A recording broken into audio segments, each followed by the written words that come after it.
So we are here in GreenCircle Eco-farm, and we're just going to walk through today and experience the place.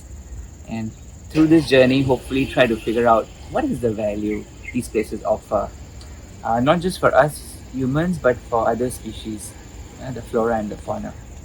Hi, I'm Anuj from BioSEA. We do ecology and biomimicry design, um, and that is meaning we make spaces more productive, functional for nature, to improve coexistence between nature and humans. When we look at biomimicry, we are really learning from nature to make it uh, more sustainable. And biomimicry is about learning from nature to copy its designs and create more sustainable strategies. In biomimicry, we have this concept of nature being a model, measure, and mentor. So, model because it has the solutions. It has sustained itself for many, many years, and if you look around, it will tell you the answers. So, hence, it's a model and that you can mimic. It's a measure because it is the ultimate measure of sustainability. Often in our corporate world, we are thinking about how to become sustainable. We forget a sustainable world already exists, right? It's just outside. So you just walk around, and there is your holy grail of sustainability to live in our climate. Therefore, it's the measure, and therefore, it's also a mentor. And I think these kind of places provide that therapeutic value as well. Because what connects us as people? They often say if two people bake bread together, they become friends. So food connects us. So in this place, when you can see the food where it's grown, how it's grown, and you can enjoy nature, you can see how it can become a mentor to us. I think then everything comes together. That is one form of biomimicry as well.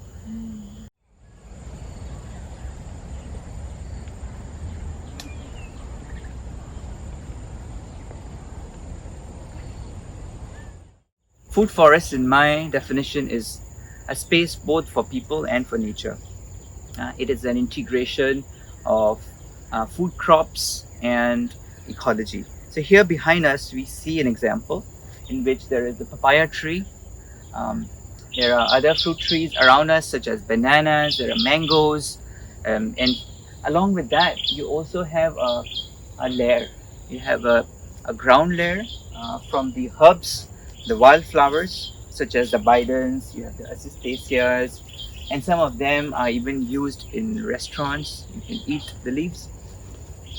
So we have the ground layer, and then we have the understory, which is um, sort of the lower shrubs, and then we have the mid canopy layer, sort of the tall shrubs and small trees, and then we begin to see some of the taller trees here.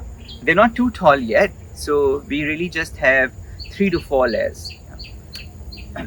The top being the canopy layer, and I think that begins to provide some kind of complexity for different animals to live at different heights. Starting with the soil, you have the soil microorganisms, the earthworms that help you decompose the soil. In fact, if you go to young forests, you have a very thick layer of leaf litter, and you wonder why. Because there's not enough things to decompose it. Here, things fall from the ground, leaves fall from the ground, but it's very quickly being churned up. So you're actually creating soil very quickly. Then in the next layer, you see the ground cover and the understory plants. And here you have all the butterflies fluttering around, from the cabbage white, the grass yellows, the emigrants, mormons. We even saw the common mime just now feeding on the hibiscus.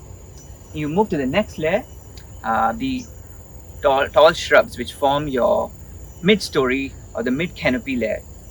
And these provide food for birds. So the nectar feeding birds come in, some of the high flying butterflies come in as well. Then at the canopy level, you begin to see the starlings, some occasional parrots, singing birds such as the orioles, the quails, etc. start to come in. As I was walking in, I even saw a nest. So in this system, you already see a complex ecology forming up, and different layers here. You have different food crops inserted. um, including the papaya, the figs, the chilies, jackfruit, etc., etc. So at each level, we have a different food value and a different ecological value. And for me, that is food forest.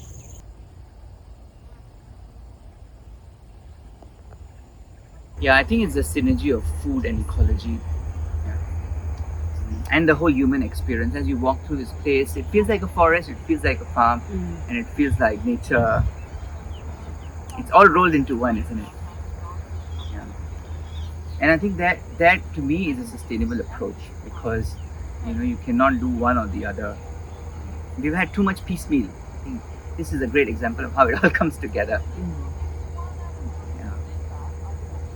And in a way, it resonates with how we are developing in Singapore, right? We want mixed use. We don't want just commercial. We don't want just residential. So here as well, we don't want just forest, just nature. It's all integration. It's a functional forest. I love that. Yeah. And both from the soil to the canopy. And what I love about this place is that the soil is being upturned and it's rich, and you have the cicadas, and that's quite special, because most times people just plant and don't pay attention to the soil.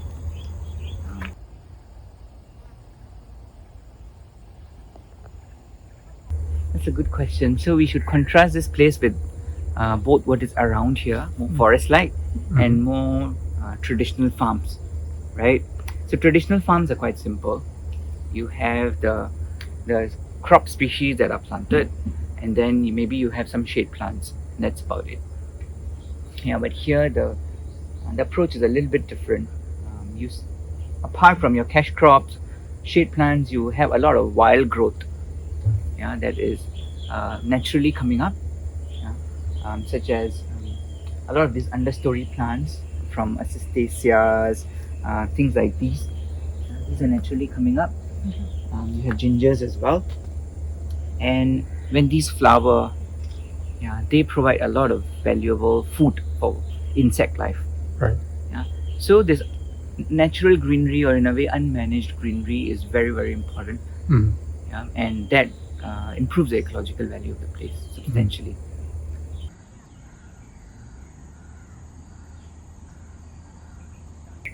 So ecological value is foundational, but as humans, we appreciate the coolness.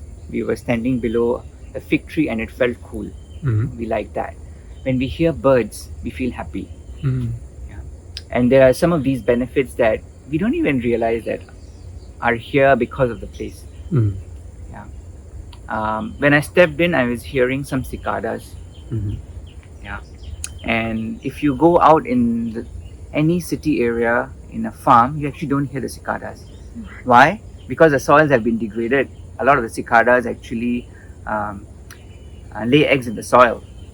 So if the soils are poor, then you have zero cicada diversity. So that relates back to your soil cycles.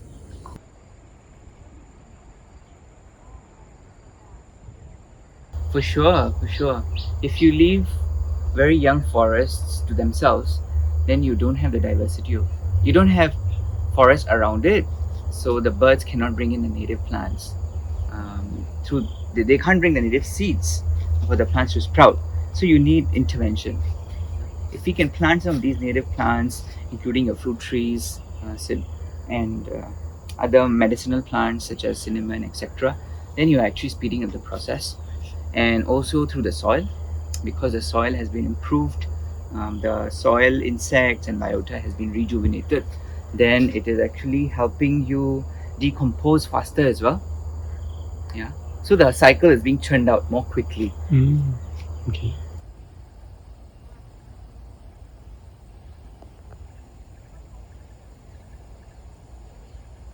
I think this is mimicking nature, right? For me, I was happy during the circuit breaker because a lot of wildflowers started springing up. It was the first time a lot of my friends were like, "Oh my God, we have butterflies in Singapore. I've never seen them." And some of them like, if it can be that beautiful, why don't we just keep it like that? And then there's the other group that is fearful. If we have tall grasses, do we have snakes? And then there's the other camp Yeah. If it's too tall grasses, maybe there is people will throw litter and then it will cause mosquito breeding and all that. So it's just different schools of thought, and I think we just need to reconcile all of them together. Um, yeah, I think so. This is a good example of how it has actually come together. You can have unmanaged greens, natural greens, wild greens, which are really good for ecology and biodiversity, and yet keep it functional and productive. So I personally feel this is the way to go, not just for our farming sector, but also the way we manage our parks, the way we manage our streetscape. It doesn't need to be so manicured. Some parts could actually be left wilder. I'm not saying let it be completely wild and everything becomes forest. We have grasslands and they're valuable, but just reduce the amount of manicuring frequency, shall we say? Yeah, how often the plants are being trimmed. If they're trimmed every 2 weeks, can we just make it every 2 months? Maybe that will do the magic. Right. So it's not one thing or another, but it's kind of like finding a middle ground, as you say, how everything can coexist. Correct.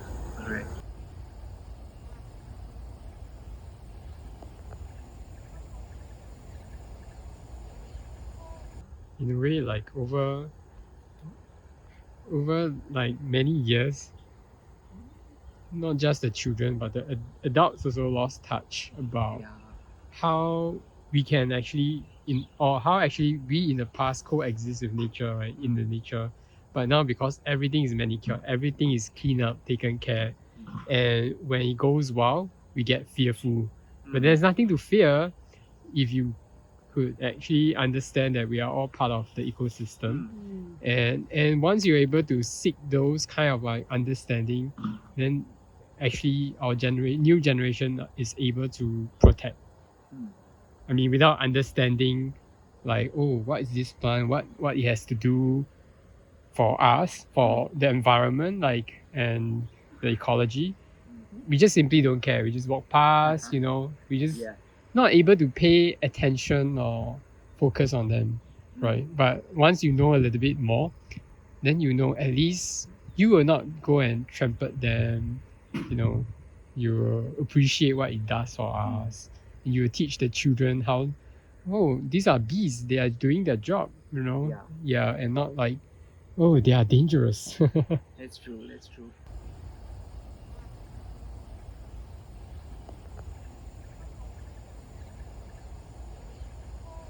So when you see spaces like these that are unmanaged, naturally occurring, there's that natural chaos, right? Yeah.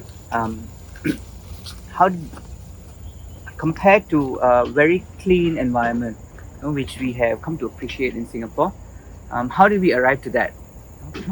My personal view is that it sort of springs from this fact that we want a clean city, a clean city that is attractive to us, and it can showcase how we can make everything managed proper, efficient.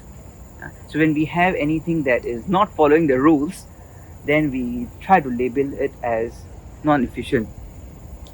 But this is necessary in nature, because once you have plants that are growing up different heights, then the taller ones will flower. Eventually they will fruit, and then when they fall down, they become soil. But you contrast that with a very managed system, which as soon as a plant grows a little bit taller, we chop it off. We don't let it flower so often. We don't let the nutrients actually go back into the soil. So what you see as a manicured system is actually very expensive, because it is thriving and dependent on external inputs. You constantly need fertilizer, you constantly need extra soil, and you actually need to pay to clean up the plant. And that is so counterintuitive. You're actually robbing all the nutrients and the flowers from the biodiversity, and you're paying for it. So it's like a linear process rather than something that's Exactly. Here you see a circular system. Nature is circular, and we are supporting that circularity here. So we should ask, why even go back to a linear system which is unsustainable? And circular systems are inherently resilient, and they are regenerative. because once things go back to the soil, they are actually supporting themselves to bring back the next generation.